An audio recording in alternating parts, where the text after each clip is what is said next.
کلا اذ استحوته الشیاطین فی الارض حیران، پھر تو ہمارا حال یہ ہوگا جیسے مسافر جنگل میں سفر کر رہے ہوں گے تو مسافروں کو گمراہ کرنے کے لیے شیطانوں کا ایک گروہ ہے جس کو ہم تھلاوا کہتے ہیں اردو میں، عربی زبان میں غول کہتے ہیں، وہ ایک گروپ ہی ہے جو اسی کام میں لگا رہتا، آوازیں دیتا۔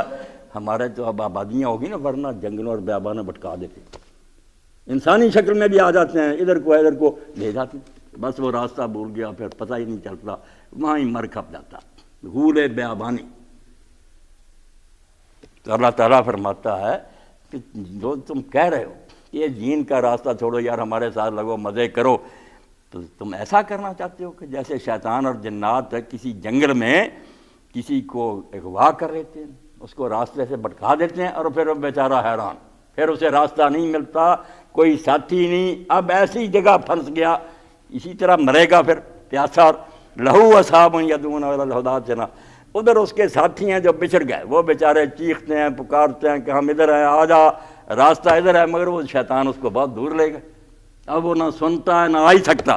تو تم جو ہمیں کہتے ہو کہ یہ نمازیں جو پڑھتے ہو، حلال کھاتے ہو، چھوڑو یار جو دنیا کر رہی کرو، تم پھر ان شیطانوں کی طرح چاہتے ہو کہ ہمیں گمراہ کر کے بیابانوں میں لے جاؤ اور ہمیں پھر وہاں ہدایت کی آواز بھی نہ سنیں۔ قل ان ھدی اللہ ھو الھدی، اے اللہ کے رسول کہہ دے کہ تم جتنی جی چاہے کوشش کریں، میں اور میرے ساتھی تمہاری بات نہیں مانیں گے، کیونکہ سیدھا راستہ وہی ہے جو اللہ نے بتا دیا، باقی ساری دنیا اگر کروڑوں بھی گمراہ ہے نا، ان کی باتوں کو ہم نے نہیں ماننا، ہم نے اللہ کی بات ماننی ہے۔ فرمایا وہ کریں اور اس جیسے ہو جائے، کلا زی، اللہ اللہ اللہ اللہ، بڑی زبردست بات بتائیے۔ فرمایا ہم اس شخص کی طرح ہو جائیں، کلا زی استہوت ہو، اللہ اللہ، استہوت ہو وہ آدمی ہوتا ہے جس کی عقل گم ہو چکی ہو، ہوش اڑ چکے ہوئے ہوں، اور وہ حیران حیران سا کھڑا ہو، فی الارض حیرانا، اللہ نے حیران بھی لفظ بول دیا۔ فرمایا اس شخص کی طرح ہم ہو جائیں کہ جس کو شیطان نے اس زمین پر حیران و پریشان اور بھٹکتا ہوا چھوڑ دیا ہے، بھٹکتا ہوا چھوڑ دیا ہے، اس کی طرح ہو جائیں۔ یا فی الارض جو حیران ہے نا، حیران آدمی اس جگہ پہ ہوتی ہے جو جگہ بیابان ہو، جو کیا ہو، بیابان، اور صحرا سے بڑا بیابان کوئی بھی نہیں ہے، تو اس سے مراد فی الارض صحرا ہے، صحرا، کیونکہ عرب جا کے صحراؤں میں بھٹک جاتے تھے، تو مثال دی پھر نبی علیہ السلام نے، اللہ نے، کہ روزانہ صحراؤں میں سفر کرنے والوں یہ ایسے ہی شرک کرنے والا ہے جیسے کہ صحرا میں کوئی آدمی جو ہے بھٹک جائے اپنے ساتھیوں کو چھوڑ کر۔ بڑی عربیوں کو سمجھ آئی ہوگی جب یہ بات ان کو بتائی ہوگی۔ قرآن مجید بڑی شے ہے، آپ ایسے نہ کریں، یہ بندے کو وہاں سے ہٹ کرتا ہے، بندے کو پتہ بھی نہیں چلتا، ایسی بات کہتا ہے بندہ نا کتنی دیر ہی سوچتا ہے، میں نے ہویا کی ہے، کئی کی گل ہے، جواب اس کا نہیں آیا ان کو۔ کیوں نہیں آیا؟ لڑے جھگڑے سب کچھ کیا، جواب نہیں لائے۔ اللہ نے کہا جواب لاؤ، جواب، ہاتھ برہانکم لاؤ، پہلے کہا یہ اتنی 100 آیتیں بناؤ، پھر کہا سورت بناؤ، پھر کہا یہ، اخیر میں کہا ایک آیت لے کے آؤ، ایک آیت۔ وہ یہ نہیں تھا ان کو عربی نہیں آتی تھی۔ اللہ نے فرمایا جو باتیں ہم نے اس میں دلیل کے طور پر کہہ دی ہیں نا، جواب لاؤ ان باتوں کا۔ اللہ نے فرمایا کہ یہ ایسے ہی ہے۔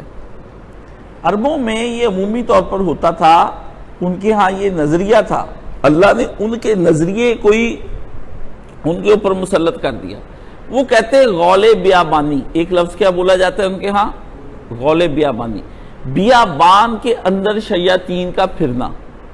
وہ یہ بات سمجھتے تھے کہ آدمی جب راہ راست پر ہوتا ہے نا تو ایسے جنات اور ایسی روحیں ہیں کہ جو اس عربی کی کو ایسی ایسی جگہوں سے آواز دے کر کہتی ہیں کہ ادھر آ جاؤ، ادھر آؤ، یہ راستہ ہے، اور اس کو غلط راستے پہ ڈال کے ایک ایسی جگہ پہنچا دیتی ہیں جہاں سے راستہ گم ہو جاتا ہے۔ اتنی دیر میں آدمی کے پاس تینوں چیزیں ختم ہو کے رہ جاتی ہیں، خوراک، پانی اور سواری تینوں ختم ہو جاتی ہیں۔ لمبے صحرا کے راستے میں ڈال دیتے ہیں اور وہاں کوئی نشان نہیں ہوتا، پہلے خوراک ختم ہو جاتی ہے، پھر پانی ختم ہو جاتا ہے، آخر سواری بھی جو ہے وہ بھی بھوک پیاس سے مر جاتی ہے اور اخیر یہ بھی مر جاتا ہے۔ عربوں کے ہاں اس طرح کے راستوں میں بہت سے پنجرے انسانی جسموں کے ملتے تھے کہ یہ بیچارہ گمراہ کر دیا گیا۔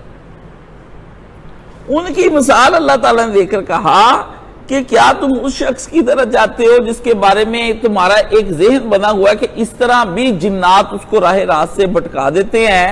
یہ تمہارے ہاں ایک نظریہ ہے۔ یہ اسلام کو چھوڑ کر واپس جو تم ان کو آوازیں دے رہے ہو، تم بھی وہی غول بیابانی و شیطان ہو جو لوگوں کو راہ راست سے ہٹا کر صحراؤں میں، شرک کے صحراؤں میں پھنسا دیتے ہو۔ فرمایا نہ ردو، فرمایا شرک جو ہے نا، بتایا کہ اللہ عاقبینا، یہ جو ہے نا کہ فرمایا نہ ردو اللہ عاقبینا، کیا ہم اپنے الٹے پاؤں پھر جائیں؟ تو یہ پیچھے کو چلنا ایک حماقت ہے۔ تو کیا نکلی اس سے بات کہ شرک بھی پیچھے کو جو لوٹ جانا ایک حماقت ہے۔ تم ایک احمقانہ عقیدہ منوانا چاہتے ہو، فولش پیپل، تم نے مجھے بیوقوف سمجھ رکھا ہے۔ کوئی سمجھ آ رہی کہ نہیں آ رہی؟